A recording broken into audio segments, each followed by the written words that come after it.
합천 독산성 삼국사기 옥문곡 전투의 비밀을 간직한 신라고성. 3. 선덕왕의 직위삼사 여근곡 옥문곡 그리고 설명이라는 정치. 옥문곡 전투는 흔히 선덕왕의 예지 이야기로 포장된다. 삼국유사는 선덕왕이 세 가지를 미리 알았다고 하여 직위삼사를 들려준다. 모란꽃의 향기, 개구리 또는 두꺼비의 울음, 자신의 죽음. 이 가운데 가장 문제적인 것이 두 번째다. 겨울에 개구리가 울었다. 옥문지에 모였다. 왕이 서쪽 또는 서남쪽의 여근곡 옥문곡을 지목했다. 알천과 필탄이 군사를 이끌고 나가 적을 격퇴했다. 이야기는 대단히 매끄럽다. 왕은 자연현상을 읽어 적의 침투를 알아차린다. 이는 여왕이 통치해도 국가가 흔들리지 않는다는 메시지를 강화한다. 선덕왕이 최초의 여왕이었던 점을 떠올리면 이 일화가 단순한 기담이 아니라 정치적 설명이었을 가능성은 매우 크다. 여기서 중요한 것은 이 이야기가 거짓이다 참이다가 아니라 왜 이런 형태로 기록되었는가다. 왕권은 늘 이야기를 필요로 한다. 특히 전쟁과 불안이 있을 때 왕권은 승리뿐 아니라 승리의 의미를 설계해야 한다. 선덕왕대는 내외의 불안을 안고 시작한 시대였다. 그러니 여왕이 미리 알았다는 서사는 전투를 단순한 군사행동이 아니라 성스러운 통치 능력의 증명으로 바꾼다. 그런데 여기서 지명이 불쑥 튀어나온다. 삼국유사의 여근곡과 삼국사기의 옥문곡. 여근과 옥문은 사실상 같은 뜻이다. 다만 표기의 품위가 다르다. 유학적 문맥 속에서 여근은 너무 노골적이다. 옥문은 고상하다. 따라서 옥문이라는 말은 기록자의 취향과 시대의 도덕 감각을 반영했을 가능성이 높다. 하지만 지명의 고상함보다 더 중요한 문제가 있다. 그곳이 어디냐는 문제다. 4. 경주 부산 아래 여근곡. 그럴듯하지만 전쟁의 논리가 어긋난다. 삼국유사는 여근곡이 부산 아래에 있다고 말한다. 부산은 경주 건천읍 서쪽의 큰 산으로 비정되는 경우가 많다. 이 해석이 굳어지면 여근곡 옥문곡 전투의 무대는 경주 교회가 된다. 왕이 있는 도성 가까운 서쪽 교회, 거기에 백제군이 숨어있다가 발각된다는 구성이다. 그러나 이 장면은 전쟁의 논리와 부딪힌다. 636년은 선덕왕 5년, 백제무왕 37년. 당시 낮에 전선이 아무리 요동쳤다 해도 백제군이 낙동강을 넘어 경주 교회까지 기습을 감행하고 숨어있다는 것은 부담이 너무 크다. 특히 암양주를 비롯한 신라의 동쪽 방어 체계와 장수들의 존재를 고려하면 백제군의 침투가 도성 부근까지 들어오려면 통과해야 할 관문들이 너무 많다. 여기서 중요한 사고의 전환이 필요하다.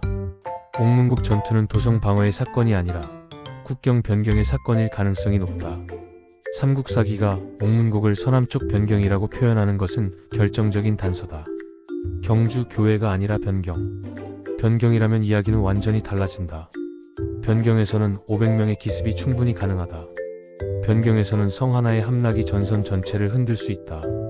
변경에서는 왕의 순행이나 직위서사가 더욱 강력한 정치적 장치가 된다. 즉, 옥문곡은 경주가 아니라 경계지되어야 한다. 5. 무왕의 동진 루트 관산성 정면이 아니라 우회로를 택한 이유. 이제 전쟁의 큰 흐름을 본다. 백제무왕은 무예왕으로 불릴 만큼 동진을 계속했다. 하지만 그 동진이 늘 옥천 관산성 같은 정면 돌파로만 이루어졌다고 보긴 어렵다. 정면에는 신라의 강한 방어선이 있다. 관산성과 금돌성 같은 요충이 버티고 있다. 그래서 무왕은 종종 우회로를 택했을 가능성이 크다. 하나는 동남방 루트 모산성 남원 방면 속함성 함양 마천성 함양 일대. 다른 하나는 동북방 루트 충북 내륙 청주 청원 방면 추정. 동남방 루트의 핵심은 결국 대야성 합천으로 이어진다. 대야성을 넘으면 낙동강 서안이 열린다. 그러나 무왕대에는 대야성이 쉽게 무너지지 않았다. 대야성이 함락되는 것은 의자왕 2년 642 이후의 일이다. 무왕대에는 전선이 고착되었을 가능성이 있다. 전선이 고착되면 전략은 두 갈래로 나뉜다. 정면을 뚫거나 아니면 상대의 보급선과 연락선을 끊는다. 대야성을 정면으로 뚫기 어렵다면 대야성으로 들어가는 길을 끊는 것이 유효해진다. 이때 등장하는 것이 낙동강 관문이다. 경주 암양주 대야성을 잇는 길목, 그중 강을 건너는 지점을 흔들면 대야성은 고립될 수 있다. 이 관점에서 톡산성의 가치가 폭발한다. 6. 톡산성의 의미. 대야성을 뒤에서 굶기는 칼. 톡산성은 대야성의 훨씬 동쪽이다. 바로 그 점이 중요하다. 대야성 자체를 치지 않더라도 대야성으로 이어지는 동쪽의 길목을 흔들면 대야성은 배후에서부터 약해진다. 톡산성은 낙동강 도하와 연결되어 신라의 동방 루트를 좌지우지할 수 있는 관문성이 된다. 만약 백제군이 톡산성을 장악한다면 어떤 일이 벌어질까? 1. 신라의 동부 경주권에서 서부 대하성권로 가는 연락이 위협받는다. 2. 낙동강 도하점이 흔들린다. 3. 대하성은 고립된다. 4. 전선은 대하성 정면이 아니라 배후 차단으로 바뀐다. 따라서 옥문곡 전투를 톡산성 기습으로 읽는 것은 단순히 장소, 맞추기 놀이가 아니라 전쟁의 목적을 재구성하는 일이다.